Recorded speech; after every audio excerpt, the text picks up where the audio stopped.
morning, everyone. Good to see all your faces here today. Joining us today once again. I really mean it. Truly. Joining us today is our special representative for Iran, Brian Hook. He's here to talk about, as he had in the past, Iran's malign behavior and our efforts to deter it. He'll start off with some brief remarks and then take your questions. Brian? Thank you. Good morning. Tomorrow, the Iranian regime will stage an event euphemistically called elections. Unfortunately for the Iranian people, the real election took place in secret long before any ballots were even cast. This is how it has been for the last 41 years in Iran. The regime denies the Iranian people a representative parliament by pre-deciding who is qualified to run for office. Today, the Trump administration is taking action to hold the Iranian regime accountable. I am announcing that the United States is sanctioning 5 senior regime officials under Executive Order 13876. The 5 officials being designated today have denied the Iranian people free and fair parliamentary elections.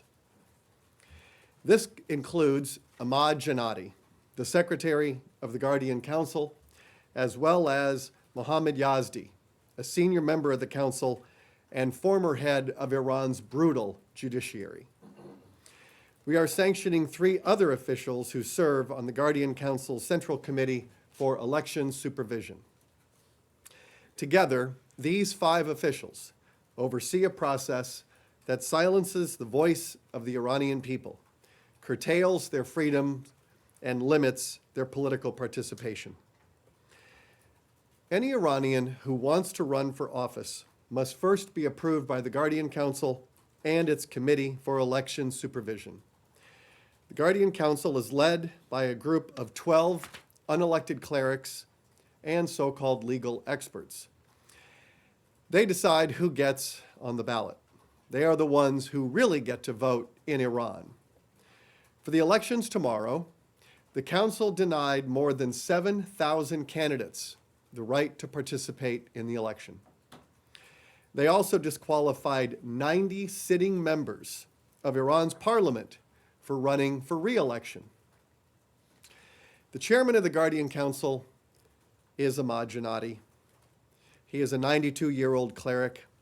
He joined the council in 1980 and became chairman in 1988. So for the last 40 years, he has been busy deciding whom Iranians get to vote for. And in 2010, when Iranians protested his sham election, Jannati praised the regime for executing protesters. He urged more executions until the protests stopped. Jannati is also well known for wishing death to America and death to Israel whenever the occasion presents itself. He's a big part of the reason why the Iranian regime is the world's leading state sponsor of anti-Semitism. Jannati is not well known to American and European media because the regime doesn't want him to be well known. That would be bad marketing. But the people of Iran know him quite well, and clerics like Ahmad Jannati are why the regime is facing a crisis of credibility and legitimacy at home. The Iranian people know that tomorrow's election is political theater. It is a republic in name only when the government disqualifies half of the candidates running for office. Millions of Iranians have decided to stay home. They know they don't have a genuine say in the process. They are asking for a free and fair process where they can share their views openly without the fear of being marginalized or massacred. The United States will continue to expose Iranian officials who use their authority to abuse the rights of the Iranian people and deny them their basic freedoms. This regime should respect the aspirations of its people for a representative government and give them a real choice at the ballot box. It is worth noting that while the Iranian regime increases its repression at home, it is continuing to spend the Iranian people's money on conflicts abroad. Instead of cutting gas subsidies to Iranians, maybe the regime should cut missile subsidies to the Houthis. But I would not hold your breath. Just a few weeks ago, the United States Navy interdicted a large cache of Iranian weapons on a dhow headed to the Houthis in Yemen. The seizure included 150 Dalavia Iranian-made anti-tank missiles, as well as 3 Iranian-designed and manufactured surface-to-air missiles. There were also Iranian-made thermal optical sights and components for the Houthis to assemble numerous waterborne improvised explosive devices. These weapons pose a very real threat to commercial navigation and freedom of navigation in the Red Sea. This interdiction was preceded by another large interdiction in November, in which the U.S. Navy seized a shipment of advanced Iranian weapons and Iranian weapon components destined for the Houthis in Yemen, including the same types of anti-tank missiles and surface-to-air missiles that were seized just a few weeks ago. A United Nations report released in January examined these and other weapons seized in previous transfers to Yemen and found that they were likely manufactured in Iran. Iran's ongoing transfer of weapons to the Houthis violates multiple UN Security Council resolutions. These successful operations by the United States are exposing Iran's duplicity in Yemen. While the regime claims that it supports a diplomatic solution to the conflict, its actions prove otherwise. Guided missiles and improvised explosive devices are not the tools of diplomacy, they are the weapons of war. And they are what Iran brings to the table. The United States will continue to stand with our partners in the region to counter Iran's malign activity. This includes with Saudi Arabia, which is on the front lines of Iran's proxy war in Yemen. Today, Secretary Pompeo is in Riyadh, where he will meet with King Salman, Crown Prince Mohammed bin Salman, Foreign Minister Faisal, and other senior officials to discuss the Iranian threat. The Secretary visited Prince Sultan Air Base earlier today. That base is currently hosting American troops. Our joint presence there with Saudi Arabia forces underscores America's commitment to deterring Iranian aggression and collaborating with our partners to enhance the region's defense architecture. As we work closely with our partners in the region, we are also working with our allies around the world to counter Iranian arms shipments and missile proliferation.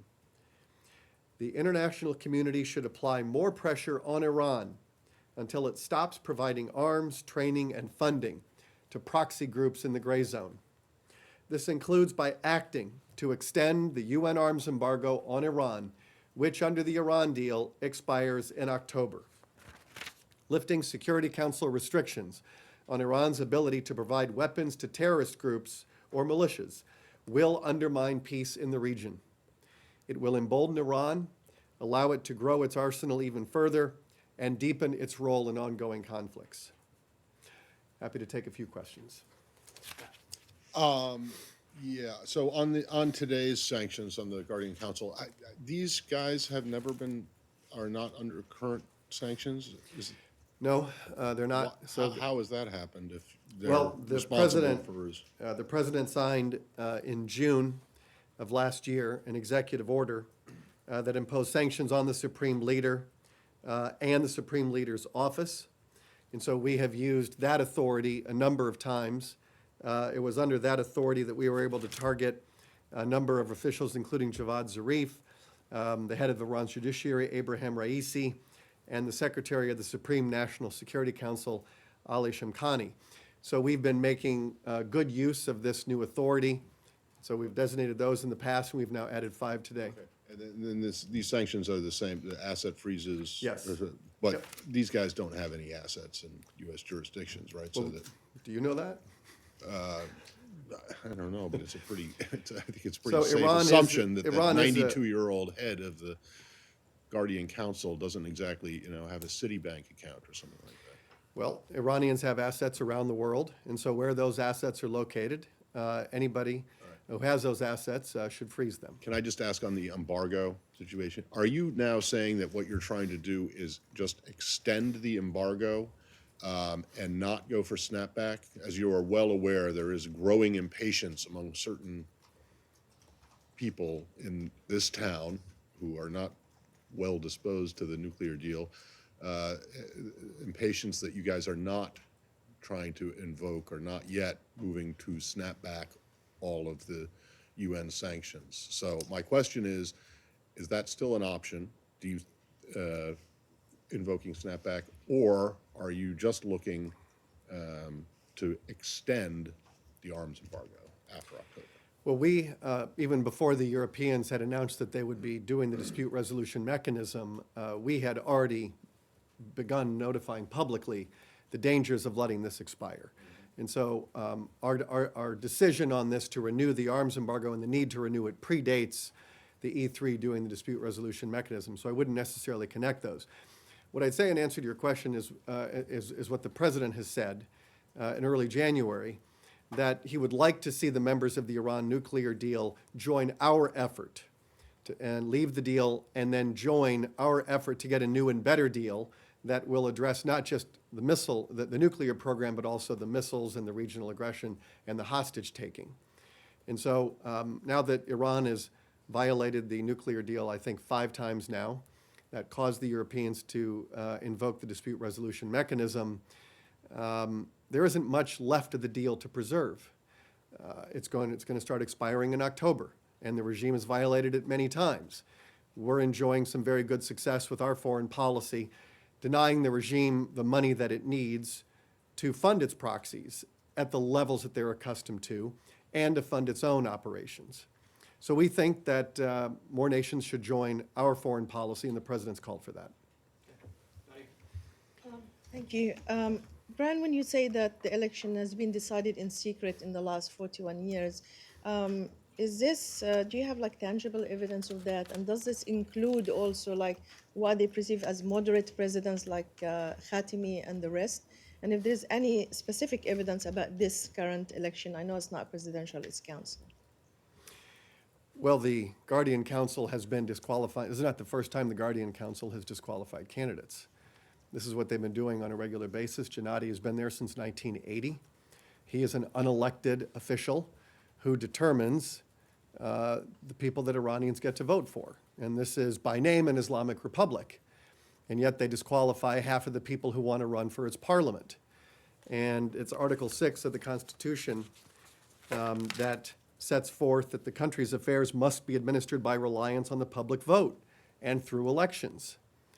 But they aren't, you can't truthfully call them elections when half of the people who want to run are disqualified by an unelected few. So Iran likes to sort of have it both ways. They like to run this theocratic, corrupt, religious mafia running a country, but they like to present it to the world as a republic. And this is largely the role that Javad Zarif plays for the regime.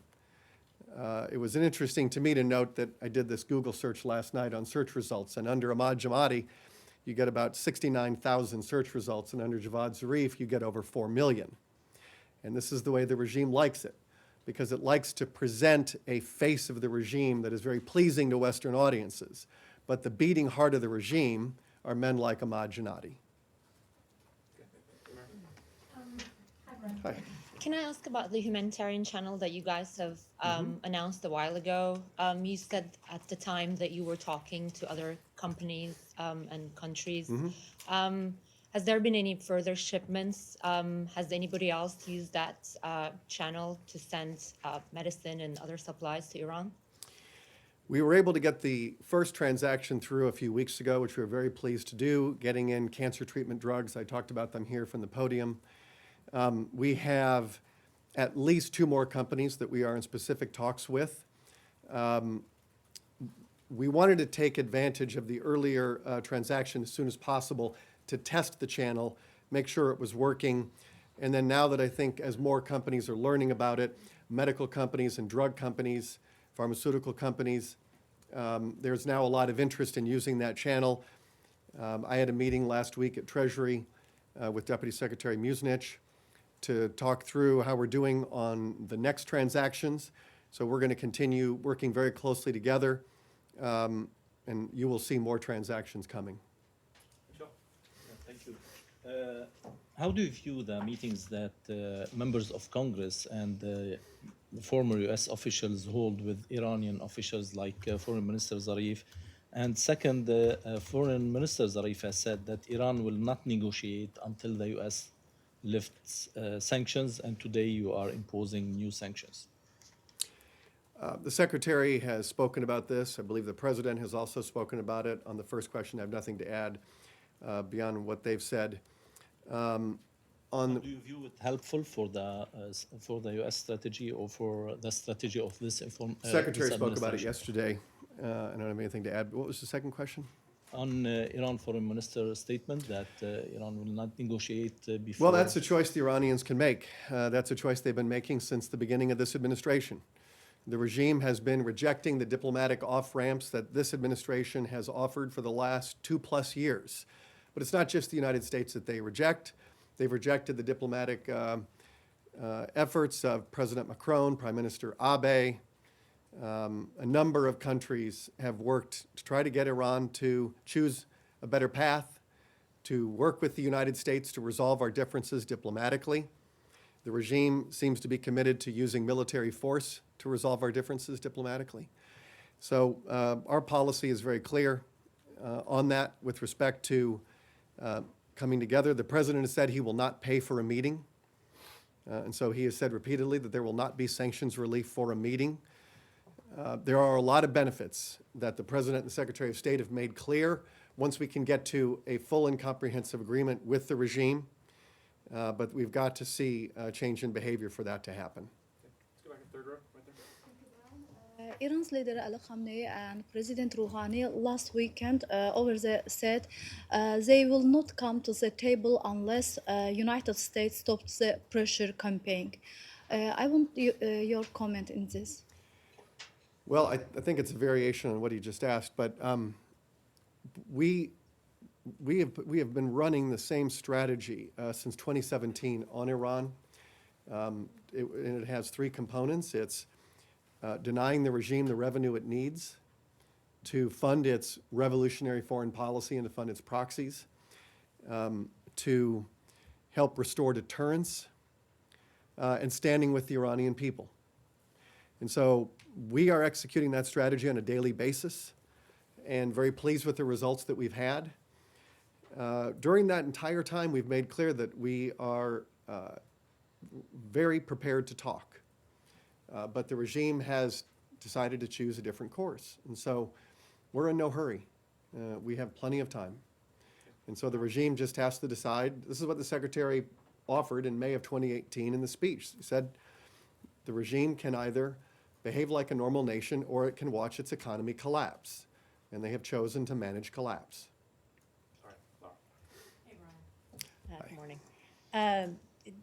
Do you think that the new parliament, when it is seated after tomorrow's elections, no matter what its makeup, no matter if it's a little more or way more conservative than the current makeup, will have any effect on what diplomacy is like with the United States? I doubt it, because the day after the elections, the Supreme Leader is still going to be in charge. And the Supreme Leader is the Supreme Leader for a reason. It is, I think other administrations have gotten a little bit too preoccupied with this interest in identifying the moderates in the regime. And I think that can lead to some very bad policymaking. And so we judge the regime on the basis of what it does, not on the basis of who may or may not have influence within the government. It is a violent, revolutionary, expansionist regime. And it is the principal driver of instability in today's Middle East. We have put in place a foreign policy that reflects this reality. And the Majlis, now that they've disqualified any of the moderates who would like to run, but even if you do have moderates in the Majlis, the Supreme Leader still gets to decide everything. He has a small group of people who make those decisions. And so we don't get distracted by this question of moderates and hardliners. If you're in the regime, you're a hardliner. Okay. I think we have time for a couple more. Yeah. Carol. Thank you for doing this, Brian. Elliot Abrams has said that sanctions against Venezuela are roughly at the halfway point. Where are sanctions? Could you do a similar assessment on sanctions against Iran? Do you still have a long list of groups and people you could still sanction, or where are you? Yeah, there's always plenty of targets. Iran is very dynamic in its sanctions evasion, and they're very good at setting up front companies, and so we are always monitoring that. We update our sanctions on a very regular basis. We're also, Secretary Pompeo is deeply committed to sanctions enforcement, and that is as important as the designations is enforcing it. And we still are seeing a few 100,000 barrels a month going to China. We've now sanctioned Chinese individuals and entities 3 separate times. We would like to see that number get to 0. So we're going to continue working hard on sanctions enforcement. We continue to look for ways to deny the regime the revenue it needs, whether it's on crude oil, petrochemical, industrial metals, precious metals, targeting individuals and entities. When we sanction somebody like Ahmad Jannati, we are elevating his profile in the world so that the people understand the people that hide in the shadows behind the supreme leader, but are really, in fact, in charge of the country. And they're much more in charge and much more representative of the country than its foreign minister. And so sanctions have a practical effect, but they also have a symbolic effect, because if you don't sanction these people, it sends a message. It's a message of silence or looking the other way. And as I said, we stand with the Iranian people. We want to elevate a lot of these people in sort of the consciousness of the international community. We'll do one more. Up front, last one, Ravine. Hi. Since the Soleimani strike, immediately after it, the signals from Iran were that that was essentially going to shut down any negotiations about Americans being held there or prisoner exchanges or anything like that. Has there been any kind of increased communication? Is that still the case? Can you talk at all about what efforts are being done and if that strike is still impacting the ability for us to get other Americans out of Iran? Well, we were able to do one exchange in November, and we did it without sanctions relief, without pallets of cash, and without a change in policy. And so we think that there's always an opportunity to try to get Americans out, regardless of the circumstances. I work on a daily basis to try to get the remaining Americans out of Iran who are wrongfully detained. I can't speak to the specifics of it, but I work on a daily basis on this. We have 5 Americans that are still in Iran, wrongfully detained. I'm going to be doing, you'll be seeing something fairly soon. I want to start talking more about their plight and about how these are all wrongfully detained. I speak on a regular basis with the families who are suffering. And Iran has been condemned by the United Nations and other countries for this practice of hostage taking. It is a tragedy. I was able to see Xiuwei Wang recently, and that was very gratifying. We need to see more people come home. That 5 doesn't include Levinson, right? Thank you very much. It does, Thank it you. does include. Thank you. Fine. Yeah. Thanks, Ryan.